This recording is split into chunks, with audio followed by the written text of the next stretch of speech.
అమరావతి మౌలిక సదుపాయాల పనులకు శంకుస్థాపన.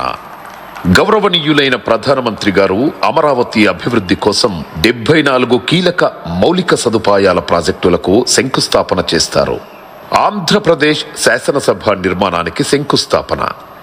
250 మీటర్ల ఎత్తులో 11.22 లక్షల చదరపు అడుగుల విస్తీర్ణంలో ఆంధ్రప్రదేశ్ శాసనసభ నిర్మించబడుతుంది.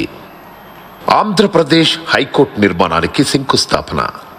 55 మీటర్ల పొడవు 20.32 లక్షల చదరపు అడుగుల విస్తీర్ణంలో హైకోర్టు నిర్మించబడుతుంది. సచివాలయం మరియు హెచ్ఓడి టవర్ల నిర్మాణానికి శంకుస్థాపన. 50 అంతస్తుల సచివాలయం మరియు 42 అంతస్తుల హెచ్ఓడి టవర్లతో పరిపాలనకు కేంద్రంగా నిర్మించబడుతుంది. అమరావతి ట్రంక్ మౌలిక సదుపాయాలకు శంకుస్థాపన.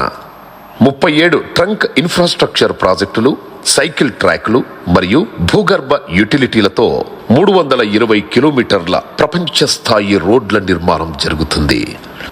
అమరావతి వరద నివారణ పనులకు శంకుస్థాపన. వరద నివారణతో పాటు నగర అవసరాలకు 0.53 టీఎంసీల నిల్వ సామర్థ్యం గల 3 జలాశయాల నిర్మాణం. అమరావతి ల్యాండ్ పూలింగ్ స్కీమ్ మౌలిక సదుపాయాలకు శంకుస్థాపన. 1.281 కిలోమీటర్ల రోడ్లను కవర్ చేస్తూ 13 జోన్లలో సమగ్ర పౌర సౌకర్యాలను అందించనుంది. అమరావతి గృహ మరియు భవన ప్రాజెక్టులకు శంకుస్థాపన. న్యాయమూర్తులు, మంత్రులు మరియు ప్రభుత్వ ఉద్యోగులకు ఉత్తమ ప్రమాణాలతో 10 ప్రాజెక్టుల నిర్మాణం జరుగుతుంది.